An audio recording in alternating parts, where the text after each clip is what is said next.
pledge allegiance to the flag of the United States of America and to the republic for which it stands. Flags are very important to our nation as Americans, to our nation of Israel, to the state of Israel, really to every nation. The importance of a flag is so great that God actually commands the Jewish people that when they encamp, they should encamp around flags, that each tribe should have its own flag. Each tribe had a flag that was in a color that mimicked the stone that was on the breastplate of Aaron for their tribe. So Reuven was like a reddish stone, so their flag was a reddish flag. And the flags also had a symbol on them that helped each tribe understand a little bit more about their role and who they are. So, for example, Judah, the tribe of Judah, had a lion on the flag. Judah is leadership, right? The kings came from the tribe of Judah. Binyamin had a wolf. Ze'ev Yitraf, from the blessing of Jacob, that he hunts like a wolf. Zevulun had a boat on his flag because they were seafarers. Different tribes had different things on their flags and different colors, and the purpose of all of this is, and the purpose of any flag really, is to help us understand who we are and what we're about. In the case of the United States, the colors are meaningful. The red and the white and the blue are chosen for a color. There are 50 stars. They're united. So even though there's 50 separate states, there's a united entity. The state of Israel's flag with the Jewish star. These are things that help focus a people on what their nation is about and what their nation stands for. The same with the tribes for the Jewish people. They had flags to help them understand and realize what it is that they represent, who it is that they really are, what it is that they should be striving for. This is the purpose of having flags. It's interesting to note that the verse itself says, Vayedaber Hashem al Moshe Lamor Ish al Diglo. Each person by their flag with the sign of the house of their father, they should encamp. So what's the emphasis on each person? Just tell me that the tribe should encamp next to their flag when they encamp. Each person?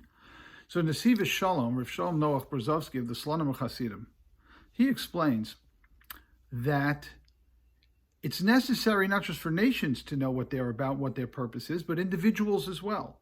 That each of us has our own purpose for which we were created and brought into the world. And our goal is to find out what that purpose is and to be able to execute the responsibilities that come with it. It wasn't that long ago. I mean, some families, I guess, still have it, but it was more common, I believe, back in the day. But they were family crests. That's a flag, basically. The family crest was a flag. It was a statement in symbols about what the family was about. Each family and each individual ultimately needs to know what they're about, what they're striving for, and what their role is within the Jewish people. The challenge for us as each individual is to figure out, what am I doing here? What is my purpose?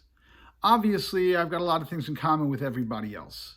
And I have to eat, and I have to drink, and I have to have a family, and I have to have, I have to have income, or whatever the case may be. I have all of those things. But what ultimately sets me apart from everybody else? Why is my flag different than other flags?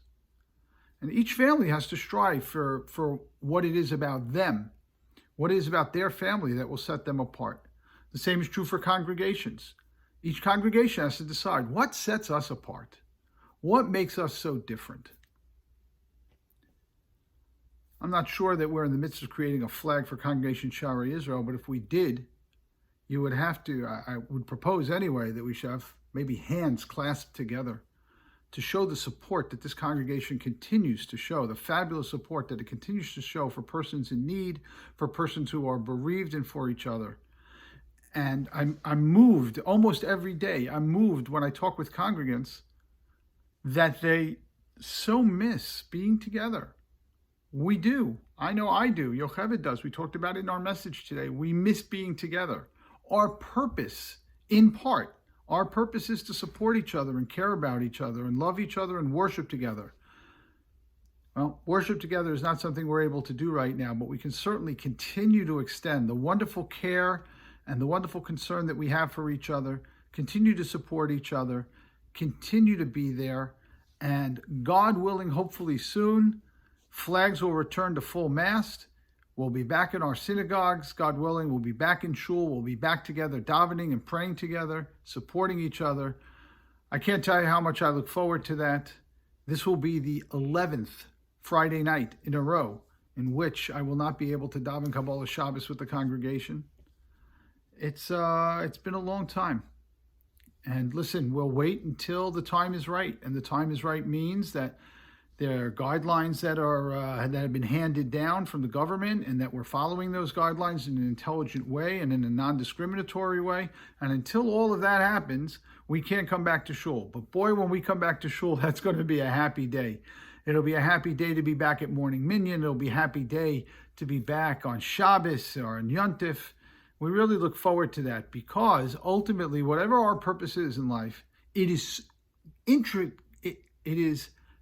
carefully tied in with our relationship to Sha'arei Israel, the people in Sha'arei Israel, what Sha'arei Israel provides for us, and what we provide for Sha'arei Israel. I want to wish everybody a Shabbat Shalom, a good Shabbos on this, the 43rd day, 6 weeks in a day in the Omer. Shabbat Shalom.